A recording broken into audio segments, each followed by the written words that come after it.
오늘 요한복음 4장 10절 말씀을 우리 같이 읽었습니다. 요한복음 4장 10절 말씀은 하나님의 선물에 대한 이야기가 나옵니다. 하나님의 선물로 우리에게 오신 분이 있는데 그게 바로 예수 그리스도십니다. 선물이라고 하는 말을 가만히 생각해 보면 선물하고 전혀 다른 내용이지만 비슷한 단어로 사용되는 게 하나 있습니다. 뭐냐면 뇌물입니다.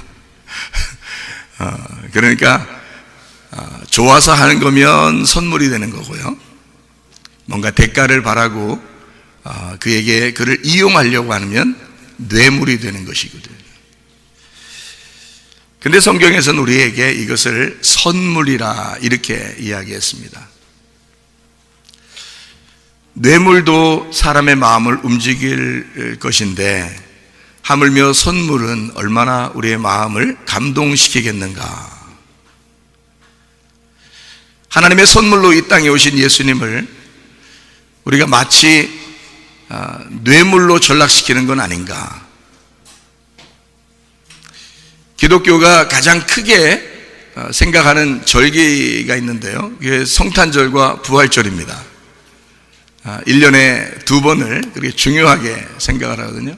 유대인들은 7개의 절기를 지킵니다. 여러분이 잘 알듯이 유월절, 무교절, 초실절, 오순절, 납발절, 속죄절, 장막절, 이렇게 7개를 여호와의 절기로 지내거든요. 다른 거를 이제 지키지 않는 것은 원래 구약에 써 있는 그런 절기이기 때문에 여호와의 절기다 해서 그것을 구약에서 이제 이스라엘 백성들은 지켜왔고 또 지금도 그것을 지켜가고 있습니다. 그런데 기독교는 그것을 다 지키지 아니하고 2개로 나누어 가지고 성탄절 그리고 부활절 이렇게 2개로 나누어서 지키거든요. 근데 이것을 어떻게 보면 우리가 이것을 율법적으로 지킨다 그러면 좀 어울리지 않는 이야기가 되는 거고요, 이것을 즐긴다라고 생각하면 맞는 얘기가 됩니다. 그러니까 성탄절도 우리가 즐겁게 그리고 부활절도 즐겁게 이렇게 지내는 것은 마땅합니다. 왜냐하면 예수님이 이 땅에 오셨고 누가 뭐라고 해도 오신 건 사실이고요, 그리고 죽음에서 부활하신 것은 사실입니다. 그러니까 이미 이루어진 사건이거든요. 이미 이루어진 사건을 내 마음속에 주님을 영접한 사람들이 그 주님의 성탄을 기억하고 그리고 주님의 그 부활을 기억하는 그런 마음을 가진 사람들의 그 모임, 그리고 그걸 즐기는 시간, 이거를 성탄절, 부활절 이렇게 기독교는 이것을 이제 지내고 있는 거죠. 그것을 뭐 안 지키면 큰일 난다 이런 의미보다는 즐거워서 너무 감사해서 그래서 모여서 예배하고 찬양하고 주님께 봉사하고 헌신하고 그렇게 즐겁게 지내는 날을 우리 성탄절, 부활절이라고 이야기하거든요.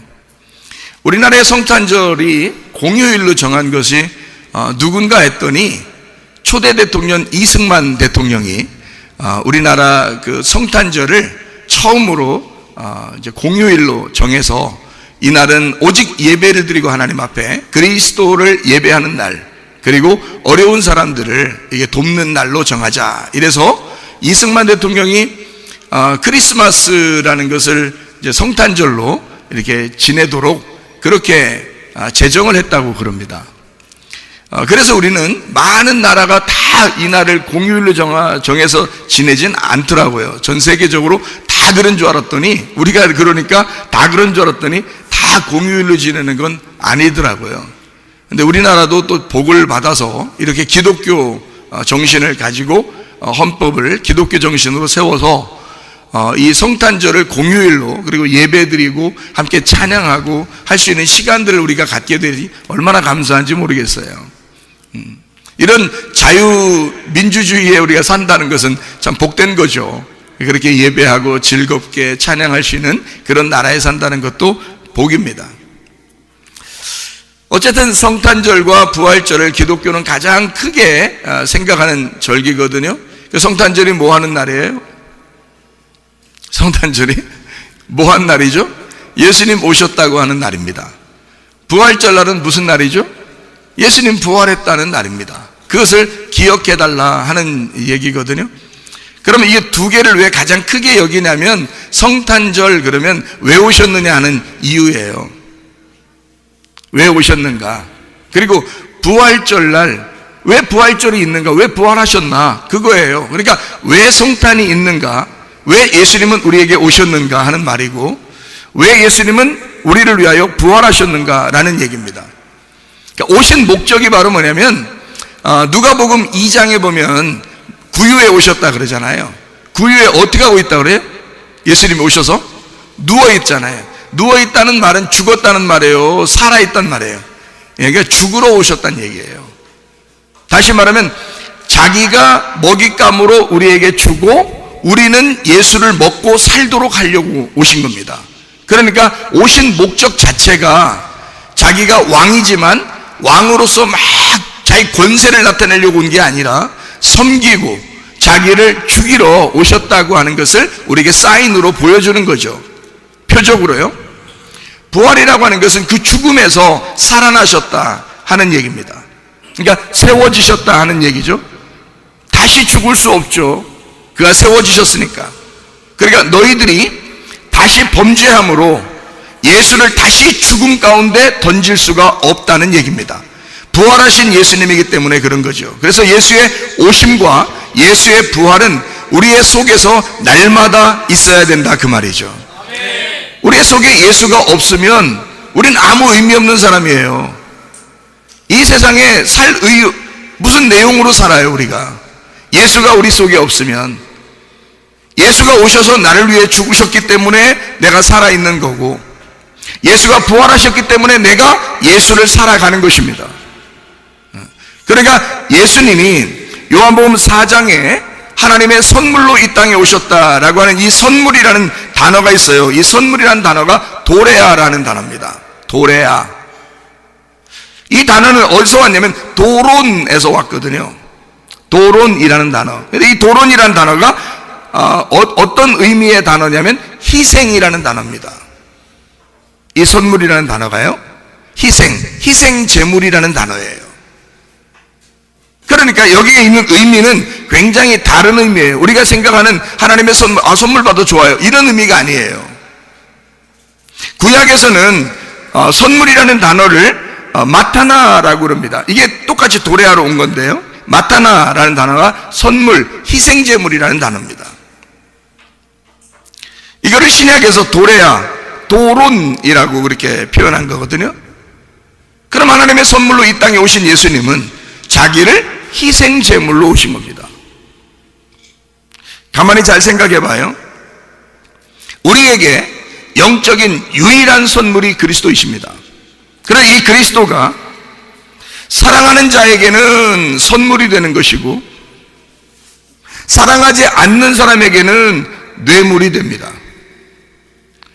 하나님이 우리에게 뇌물을 주고 싶겠어요? 선물을 주고 싶겠어요? 선물을 주고 싶죠. 선물을 받아서 선물 받은 사람은 감사하게 되잖아요. 근데 뇌물을 받으면 어때요?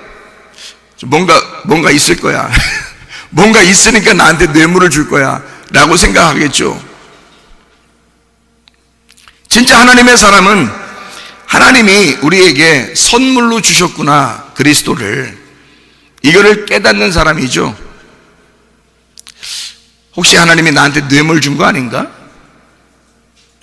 이러면은 하나님을 오해한 것입니다. 선물을 뇌물로 착각한 거죠. 그러니까 뇌물을 주었으니 나도 저분이 나를 뇌물을 준 거 보니까, 그리스도라는 뇌물을 나한테 준 거 보니까 내가 뭔가 해야 될 것 같아. 저분한테 내가 뭔가 어떻게 해야 저분이 나한테 뇌물 준 것의 값을 받으려고 할 거야. 분명히. 그게 선물일까? 뇌물이죠. 그러면 하나님 우리에게 선물로 주시길 원하시지 뇌물을 주고 싶겠냐고요. 왜 선물을 뇌물로 전락시키느냐? 하나님의 선물을 오로지 하나님의 선물로 받으시라 그 말입니다. 그게 은혜라고 하는 거예요. 그게 복음이라고 하는 것입니다. 하나님은 우리에게 복음이 되기 위하여, 너희 기쁜 소식이 되기 위하여, 은혜가 되기 위하여 오신 분이십니다. 우리에게 뇌물이 아닌 선물로 오셨다, 그 말입니다.